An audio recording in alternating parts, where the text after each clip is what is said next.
Hi there, welcome to OTR Ocarina of Time, the Randomizer version 4.0 with a new tutorial by myself, Tresco.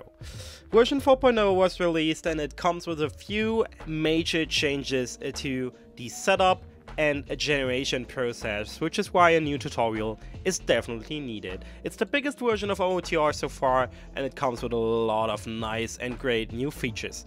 The main thing that changed is the version 4 OTR release is not a bundled release that you can just execute on your device anymore. It comes as a web generator available on Ocarina of Time or otrandomizer.com. If you still want to use an offline version, there is the Python source code linked in the description, and that one will be used by running it through Python 3.6 or higher. Note, however, that the main release is the web generator, and we will update that frequently. The setup support a channel in our amazing 26,000 people Discord will be able to help you with problems on both sides. Just include what platform you're currently using. Alright, let's dive into the new web generator. So as you can see, we are on otrandomizer.com and this is the landing page where you have two buttons, Play Now and About OTR.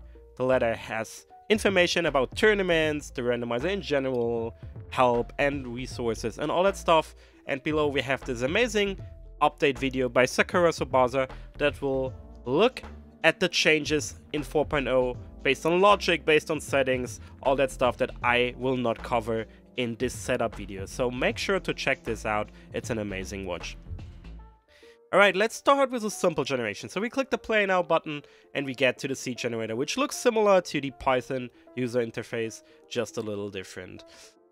You have two buttons, Generate Seed and Generate Raise Seed. The differences are explained in the Instructions tab. Basically, the Raise Seed will hide the spoiler log and encrypt the ROM, so you can raise in a proper setting. You can generate or save your own settings presets based on what you set in these different tabs and just save them. They will stay here across browser restarts as they are saved in a cookie. The settings string you can import from version 4.0, for example, from the Python program, custom seed, self-explanatory. Create spoiler log is an option that you usually want to have on at all times, just because if you need help, the supports guys and people, the amazing supports in the Discord won't be able to help you without it.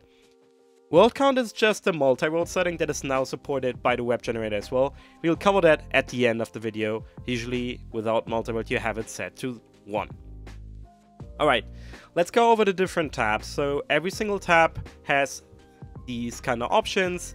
It can be these toggles, it can be drop downs, and it can be these scales right here. There's one difference to it, and that's the detailed logic tab. We'll see that soon.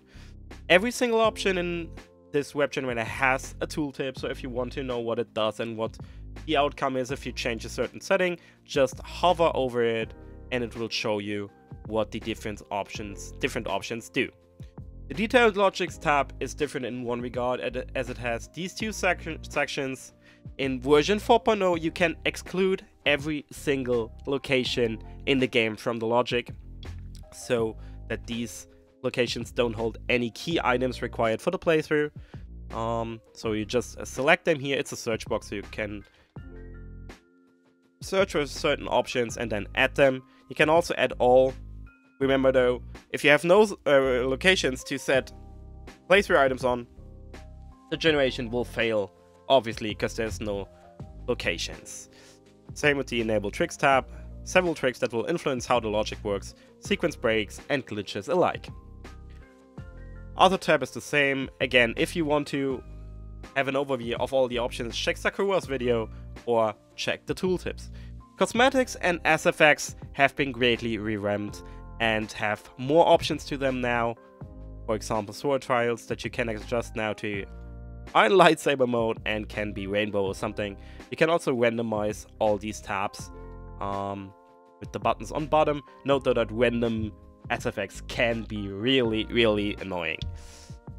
There's one thing on bottom, so if you have an existing patch file that you downloaded from a C page or from the PY, you can just patch your ROM here. There's no copyrighted material distributed at any point using this web generator. It's all locally. There's no piracy involved. Alright, we have a few settings, so let's just pick the accessible tournament qualifiers preset and generate a seed.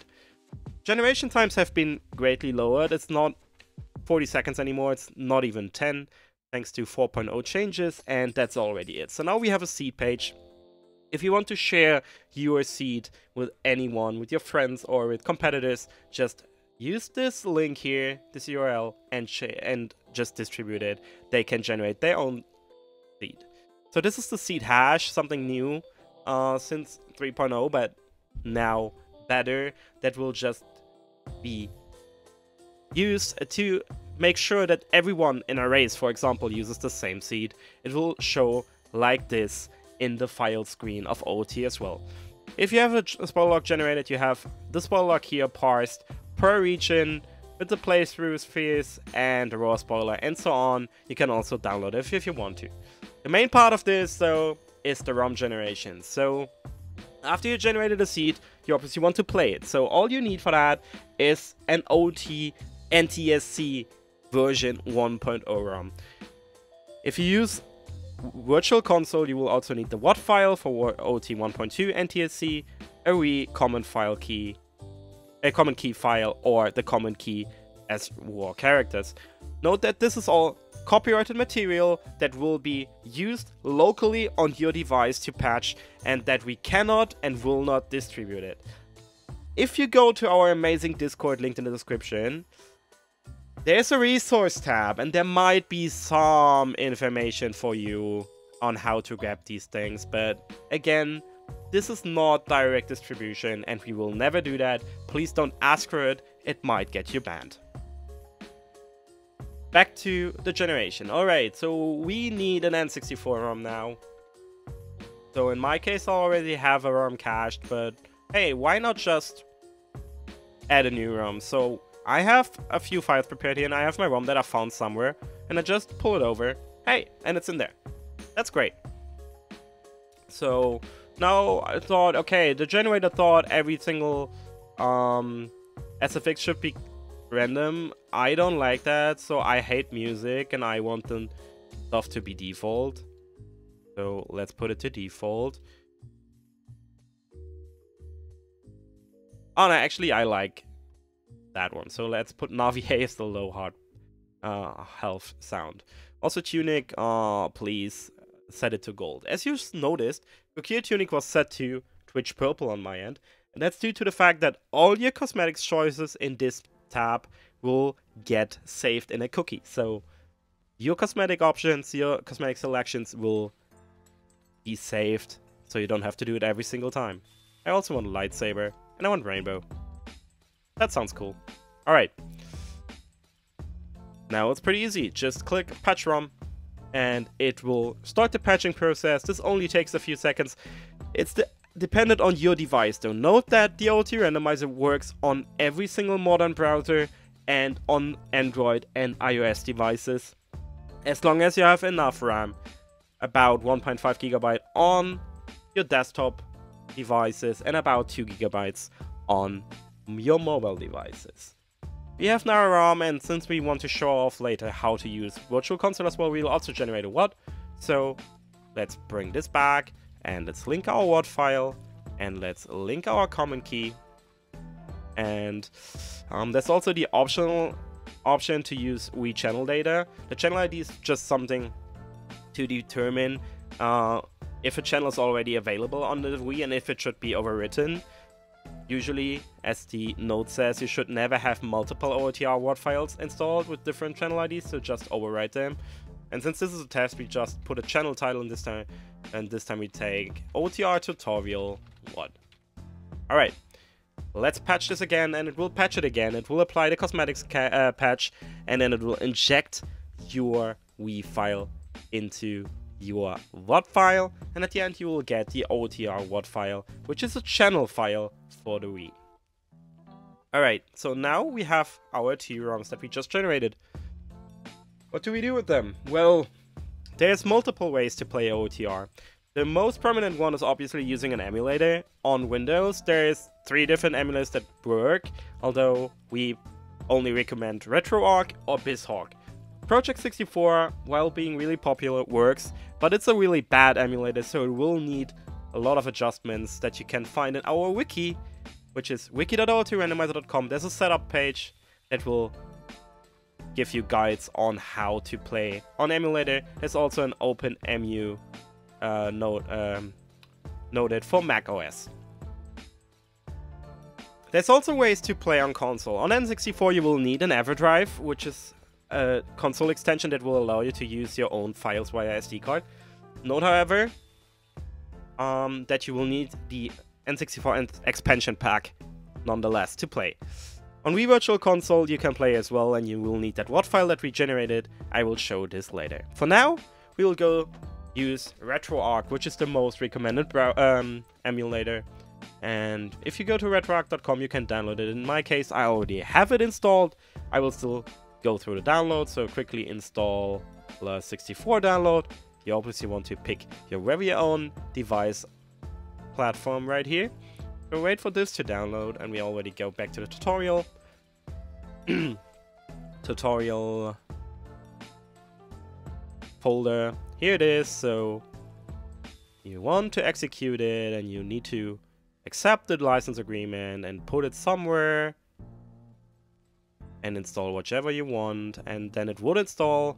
You just let it install in this case, because hey, might as well. But while it installs, you can already... Alright, I will actually let it finish.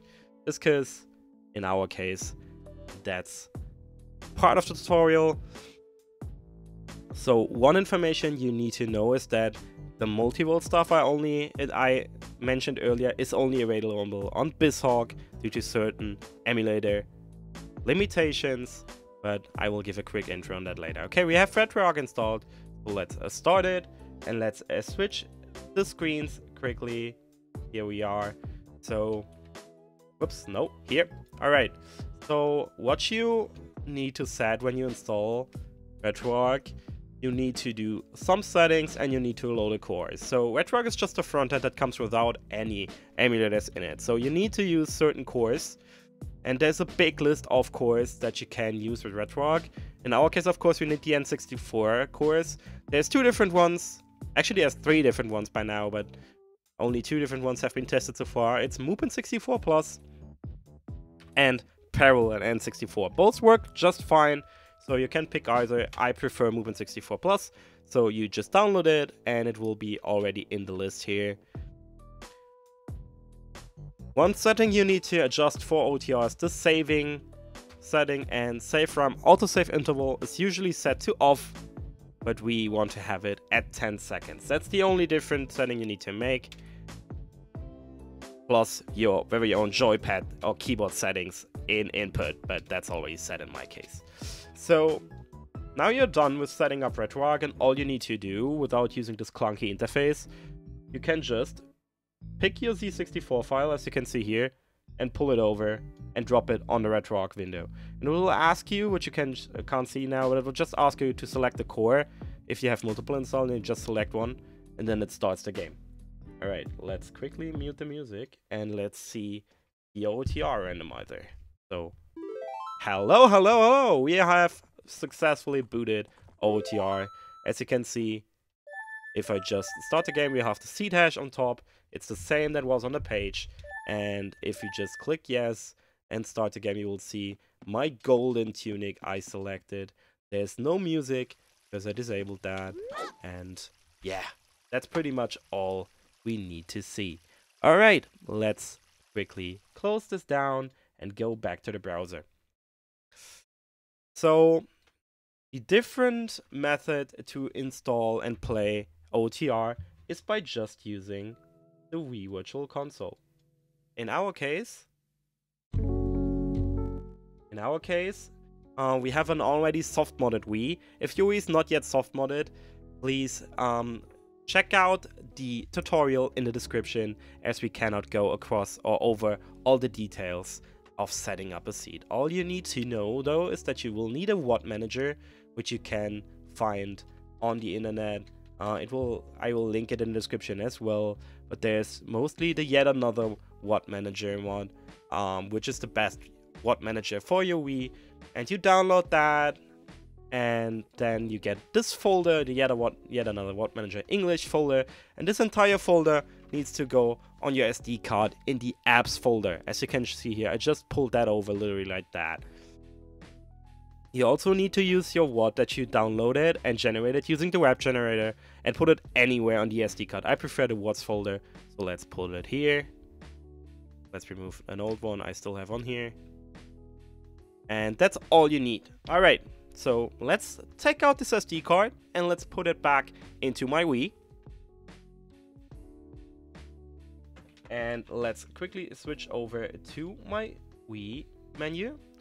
So now that's on my Wii menu, and now as you can see, the Wii is soft modded. We have the homebrew channel. So we start the homebrew channel up, and then we only need to install it. So I will quickly go over one Word Manager install process. So we take the Yet Another Word Manager and load it. And it will check for a few soft mod things that need to be set up properly. As again, if you set up your soft mod correctly, it will work. It will just ask a few questions, but usually these are just related to the word manager, so I don't want to go over them right here. Usually you just need to confirm until you can select the location. So we select the SD card and select the words folder where I just put my seed. Then we have my OTR 24,440 and the seed here that we will just install pressing A, and this will take a little bit. One thing I need to note that the Wii memory management is somewhat flawed. So when you install a new Ocarina of Time Randomizer VOD, it should either have the same channel ID, I talked about that earlier, or you should delete your old VODs first. You can use the any title deleter, for example. You can Google that, which is another homebrew app that will remove channels properly. If you just delete them with the Wii menu, it will keep data remainings that are not really good and can cause problems. So yeah, you should use a proper title installer. All right, generation is finished, so let's close the Word Manager again and go back to the main menu. Whoops, to the main menu.